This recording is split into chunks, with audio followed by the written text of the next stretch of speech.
You don't wake up dreaming of McDonald's fries. You wake up dreaming of McDonald's hash browns. McDonald's breakfast comes first. Ba-da-ba-ba-ba. Are your ulcerative colitis symptoms proving difficult to manage? Tremfya guselkumab can help you manage the cycle of UC symptoms. At 1 year, many patients taking Tremfya achieved clinical remission, and some patients also achieved endoscopic remission. Individual results may vary. Tremfya is a prescription medicine used to treat adults with moderately to severely active ulcerative colitis. Serious allergic reactions and increased risk of infections may occur. Before treatment, your doctor should check you for infections and TB. Tell your doctor if you have an infection, flu-like symptoms, or if you need a vaccine. Ask your doctor if Tremfya can help you manage the cycle of UC symptoms. Call 1-800-526-7736 to learn more or visit tremfyaradio.com.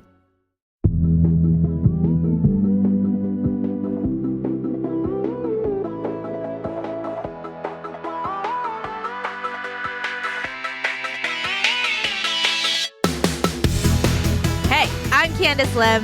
And I'm Lindsay. And you're listening to ICYMI. In case you missed it. Slate's podcast about internet culture. Candice, how are you doing today? I don't understand the question. Yeah, how are you feeling? Just like small talk. Sorry, what did you say? Small talk. How are you feeling? Candice, what is happening? I'm so glad you asked because I was just giving listeners an example of what today's episode is about, which is sabotage. Okay, yes, I see. Very, very effective. You are following rule number 4 of Section D of Section 11 of the CIA's Simple Sabotage Field Manual. And that rule is, quote, pretend that instructions are hard to understand and ask to have them repeated more than once. Of course, the thing that everyone knows about. Exactly. But if listeners didn't know about it before, they do now. So this is a 1944 document from the CIA. It was declassified in 2008. And it was written while the world was still deep into World War II. And it essentially is this guide for how regular workers and citizens who live in Europe can use these simple sabotage techniques, like being purposefully bad at their job or misunderstanding orders, to kind of slow down the work of the regime from the inside. Wow. I wonder why something like that was making the rounds. Who could possibly say? But I would love to read you some of my favorites. This is the moment I discovered this, it's become like my favorite thing. The first few are under the general interference with organizations and production section. So one of my favorites is bring up irrelevant issues as frequently as possible. Oh, nice. And 2, and when I said this to my friends, everyone was like, this one that I'm about to read, people do all the time in their job, which is refer back to matters decided upon at the last meeting and attempt to reopen the question of basically whether or not it was a good idea. Like settled matters, reopen it again. Drag out the Zoom call. But then under general devices for just lowering morale and creating confusion, these are really my favorites. Number 1, act stupid. Check. For me, check. And then 2, cry and sob hysterically at every occasion, especially when confronted by government clerks. Wow. Okay. So this document is 80 years old, and I feel like there are plenty of examples now of people committing little annoyances in protest of, I don't know, this administration. I'm thinking like throwing poop at Cybertrucks comes to mind. Oh my God.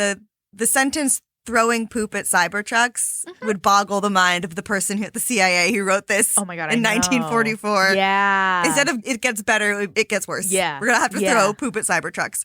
But in those 80 years, in addition to Cybertrucks, a lot of new technology has developed, most notably a little thing called the internet. So theoretically, society has even more tools at their disposal to effectively exercise this constitutional right to protest. You would think, because even though we have the entire World Wide Web at our disposal to help us connect and organize, social media has this real reputation of Slacktivism. Yeah, or post-2020, you might hear this referred to as, quote, black square activism. Yeah, like while everyone had the right intentions, posting a black square on their Instagram feed in support of the Black Lives Matter movement, in hindsight, it became clear it didn't really do anything. If anything, it made people feel like they were doing something without them having to put in like any meaningful effort. And that was, it's crazy to think about it, that was actually almost 5 years ago. And so the hope would be that we've learned from it and we can more effectively protest and advocate in these online spaces now. Yeah. In the first 3 months of 2025, we've seen tons of online activism. Most recently, Elon Musk announced that X had been hacked, and a particular group has claimed credit. We'll dive into that and more, but first, let's take a break. When we come back, we'll run through the many ways the internet is being used to protest the current government. Later, we'll talk about which tactics are working and which ones risk ending up as just another black square.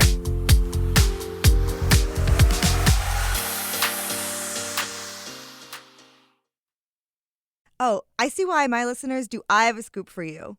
So what is it, you ask? It's that Discover is accepted at 99% of places that take credit cards nationwide. Now, before anyone goes suggesting that this is just a rumor, know that there's actual proof that this kettle of tea is not only piping hot, but 100% true. So, yeah, sometimes it pays to be a little nosy, but it always pays to discover. Based on the February 2024 Nielsen report, learn more at discover.com/creditcard. This podcast is brought to you by Progressive Insurance. Do you ever think about switching insurance companies to see if you could save some cash? Progressive makes it easy. Just drop in some details about yourself and see if you're eligible to save money when you bundle your home and auto policies. The process only takes minutes, and it can mean hundreds more in your pocket. Visit Progressive.com after this episode to see if you could save. Progressive Casualty Insurance Company and Affiliates. Potential savings will vary. Not available. Hi, listeners. I hope you're enjoying today's show. If this is your first time listening, then welcome. We're thrilled to have you here. In case you missed it, our show comes out twice a week on Wednesdays and Saturdays, so make sure you never miss an episode, like this past Wednesdays on the diss track war happening between meme-turned-rapper Bad Baby and Nepo Baby Alabama Barker.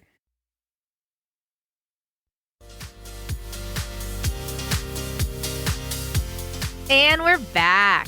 So I think the big news on my timeline is the fact that Twitter, or X, was hacked this week. Yeah, and as someone who does not have a Twitter timeline anymore, I remember I saw this on Reddit, and at first I just didn't kind of believe it. I don't know. I was just like, this is fake news or whatever.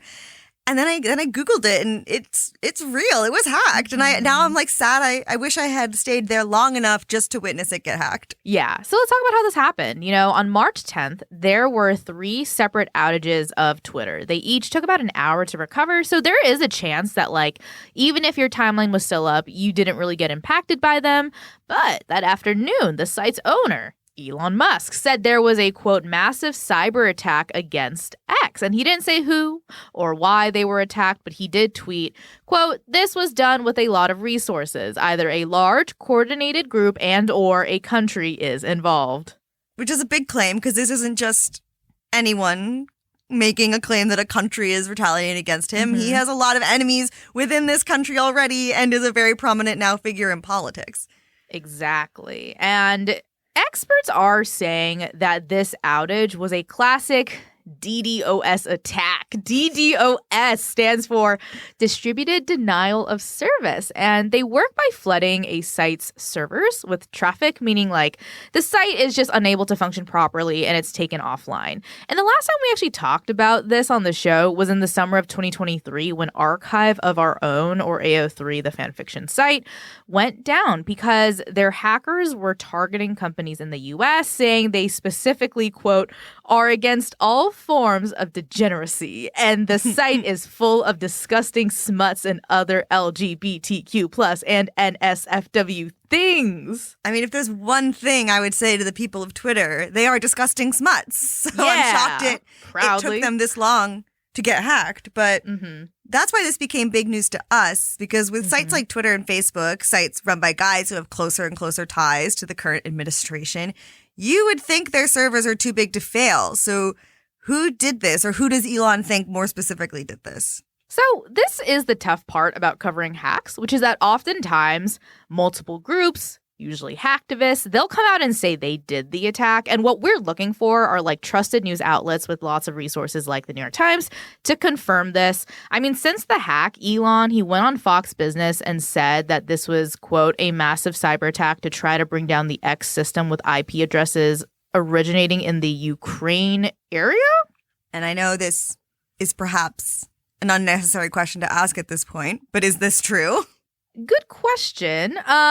Lily Hay Newman did some reporting on this for Wired because the second he said this, a lot of cybersecurity experts, they kind of quickly jumped in to say that we just can't determine if this is indeed from Ukraine because in DDoS attacks, they're usually using a lot of bots from like a lot of different places, a lot of different computers to come after one website in a coordinated offense. So for an attack of this scale, there's probably multiple IP addresses from multiple locations flooding the site, and the people behind the attack, they're probably smart enough to make their IP addresses as untraceable as possible. Yeah, and the accusation that it's potentially from Ukraine, that's not completely out of left field, especially because Elon has mocked the country. He's argued with Ukraine's president on Twitter, but it is also just like Elon to throw quick blame without any proof. Yeah. And someone else who is trying to lay claim to this outage, a pro-Palestinian hacktivist collective known as Dark Storm.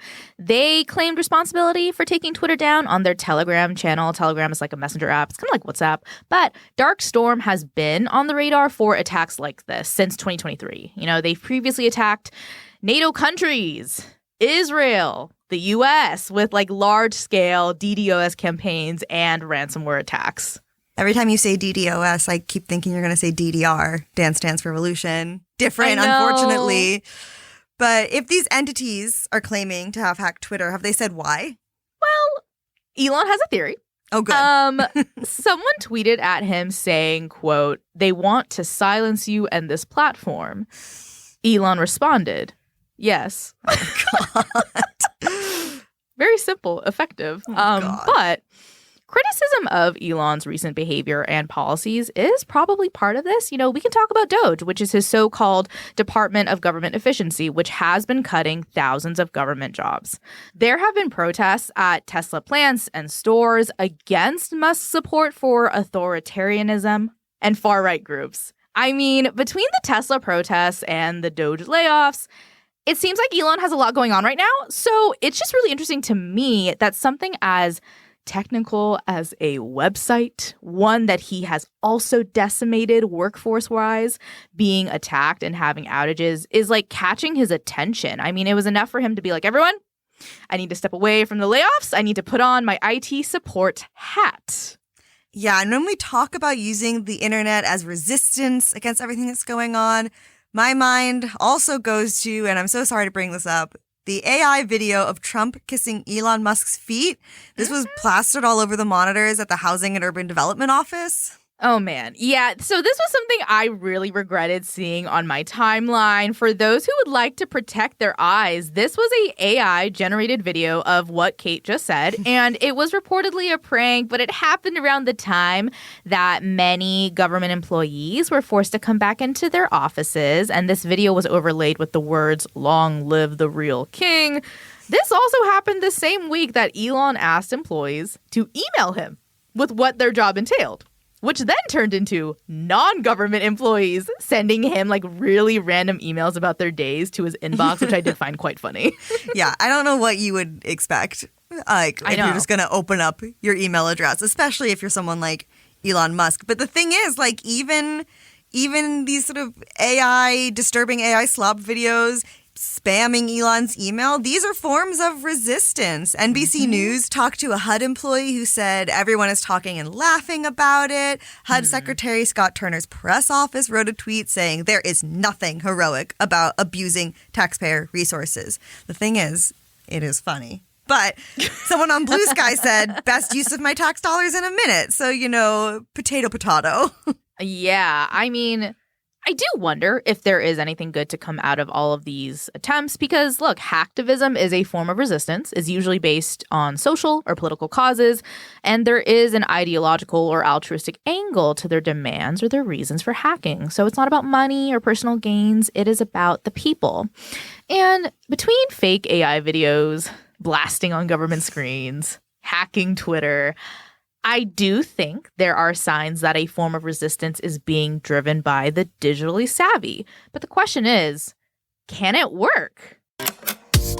After the break, we will talk about a particular online protest that confused many and how social media protests have changed in a post-Black Square landscape.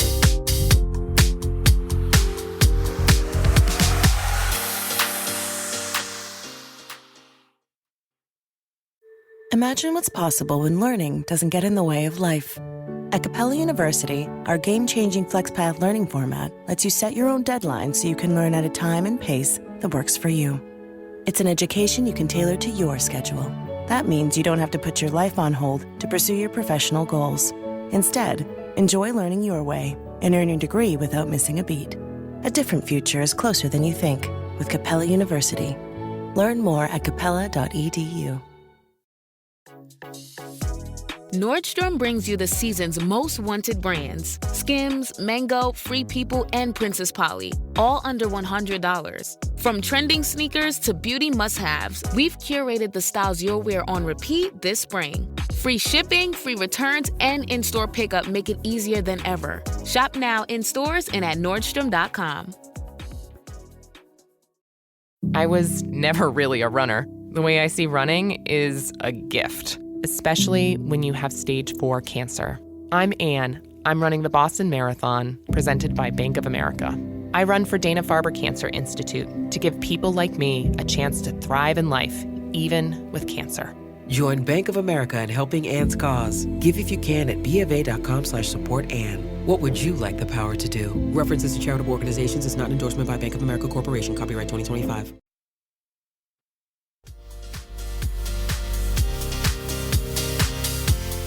And we're back with the last and probably weirdest online protest that has happened so far in 2025. And when we say weird, the thing itself is not weird, but this protest ended up spiraling into a whole other story, and that is the February 28 economic blackout, or like the No Buy Day, you might have heard it as. Oh, it is this movement that spread like crazy across social media. So it was encouraging people to basically for that day not shop from big companies like Amazon, Walmart, Target, any fast food places. Like essentially, if you needed to shop and get something, do it from a small business. Candice, did you know about this? Did you participate in this? So it's tough because you just listed all of these places and I was doing quite good and then you got to fast food and I had to look at my credit card statement and I was like, yeah, the milkshake was there. The milkshake was there. Yeah. Yeah, I know. I guess I participated in this. I was aware it was happening, but also like I wasn't really doing anything that day. Right. And so like, yeah, I didn't buy anything, but it was just kind of by default, which the fact that it was so easy, that probably should have been my first red flag about this movement. Yeah. And this is what was so confusing to me as well, because if companies know that we are just boycotting for one day, then for the most part, these huge businesses can just be like, okay, see you tomorrow. Right. Like, to be clear, the impulse, the reasoning behind it, the people who did it, there's nothing wrong. They did not harm anything, and they all had the best intentions. But I'd argue that the decision to abstain from shopping from places that don't align with your values, it shouldn't be just a 24-hour thing. And I guess the hope is probably that this would kickstart a more consistent practice. But that wasn't necessarily the stated goal of the blackout. Because if you go to the website behind this all, it's called the People's Union USA, and it lists a lot of demands like ending corporate greed and breaking up monopolies.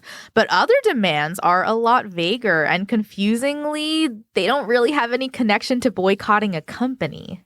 Right. It demands things like freedom and equality for all, universal health care, environmental responsibility, and to be clear, I also would like these things. And so it is understandable that you see something with that mission in mind and you get on board. But it feels like we're kind of missing the crucial part that explains how not shopping on Amazon for a single day leads to universal health care for all. And I don't think the point was for one day alone to change these things. But to be honest, how was it going to change anything if we sort of preemptively couched it in the fact that it was only lasting 24 hours? Like, I know, make a statement, but in terms of like an effective boycott, that's not how boycotting works. The point of boycotting is to make clear, tangible demands and then refuse to stop the boycott until those demands are met. This had like none of those things. Like the demands were very vague and it had a clear end date. And so it's like, okay, we did that. Now what? Yeah. And I'm actually curious to hear more about this like people's union organization as a whole. You and everyone else, because so according to the website, the People's Union is run by one man named John Schwartz, who is a professional online drum instructor, which I'm sure he's great at it. Great. But nowhere in his biography does it state that he has any organizing experience or any clear vision for what to do with this union. Like it's anyone's guess why his particular attempt at this took off. But it spread like wildfire, and he's fundraised over $125,000 from people. Wow. I mean, obviously, the hope is that it's being used responsibly, but at the same time, former ICYMI co-host Madison Malone Kircher reported for the New York Times that in 2007, Schwartz, who is now 57, was sentenced by a Connecticut judge to 90 days in jail and 5 years probation for disseminating voyeuristic material. Yeah, and when the New York Times reached out to him for comment, he claims the accusation was fabricated, that he's innocent, he has nothing to hide.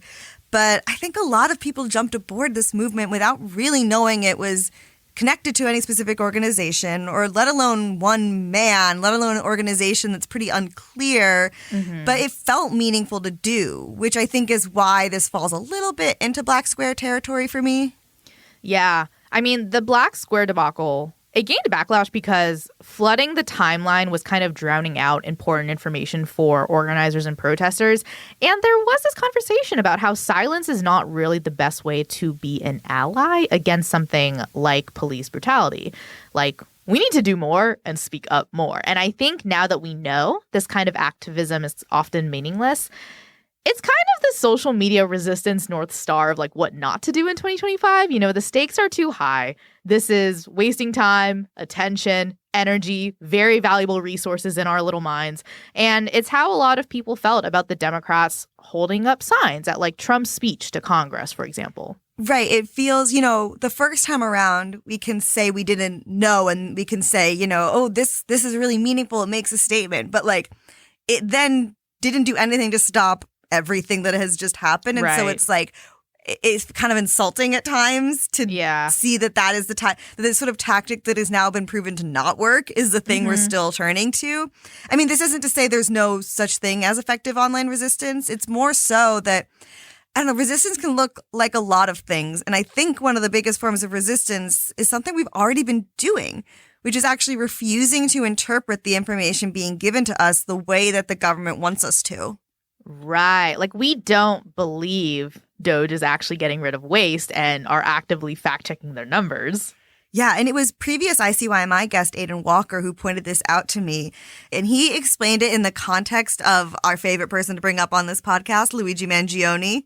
He was arrested on suspicion of murdering the United Healthcare CEO, but from the moment the police started releasing photos, even before that, before you knew what he looked like, before the mugshots, before the dramatic perp walks, we kind of all refused to see him as a criminal. The internet especially. Okay, they were like, no, that's my boyfriend. I see a lot of TikToks that are like, actually, he was with me that time at that date. And I love that stuff. But it is like so funny how quickly they just got on that. You know? I know. And it's not like we had like a meeting of like, hey, guys, here's how we're going to handle this. We all just locked in and we're like, that's my boyfriend. They want us to see him as this dangerous alleged murderer. And we just won't. We will not do it. Yeah. And I mean, like, the media keeps giving us, the public, headlines about things like alleged sex tapes, which we can't even go into right now. But the internet keeps refuting all of it by just saying, like, he's hot. Like, they're not even saying he didn't do what they think that he did. They're just using his universal hotness as, like, resistance. And guess what? It's working. Yeah. And, I mean, I'll say it also. I don't even think he's that hot. Okay, now let's slow down. Let's slow down. He's not bad looking. He's just not my type. But if the government asks, that is the hottest man I've ever seen. And that is the correct answer. So I guess, thinking about all the things we've talked about, what are some rules of thumb that we can keep in mind about online activism?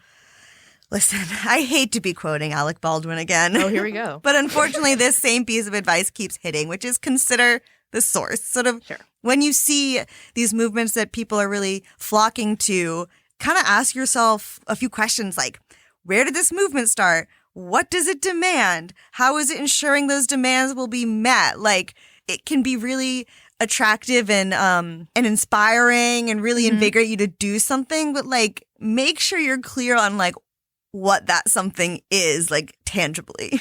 Yeah. And I think resistance and activism also require effort and potentially sacrifice. Like, if your activism feels really easy, like your economic blackout date did, then it's worth being like, am I actually contributing anything?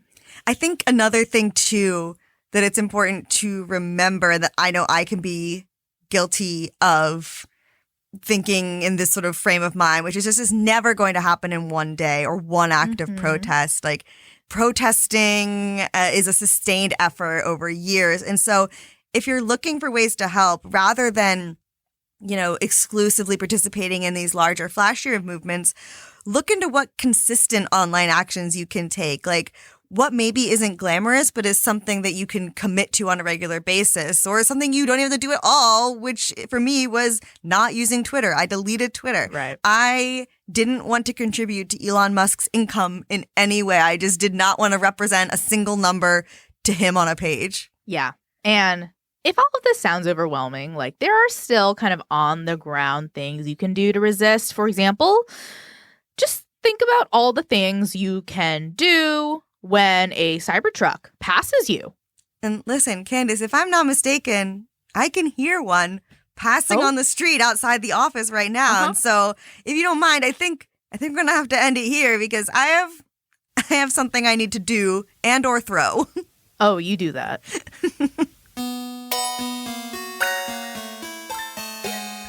Okay, that's the show. We'll be back in your feed on Wednesday, so definitely subscribe. That way, you never miss an episode. Leave us a rating and a review on Apple or Spotify, and tell your friends about us. You can follow us on Twitter at ICYMI_pod, and you can always drop us a note at ICYMI@slate.com.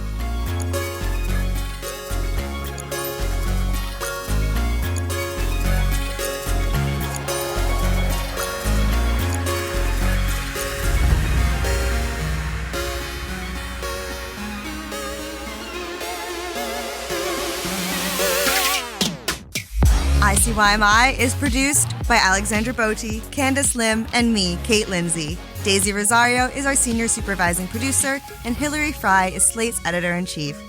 See you online. Or performing CIA sabotage on my friend Kate so she finds Luigi hot.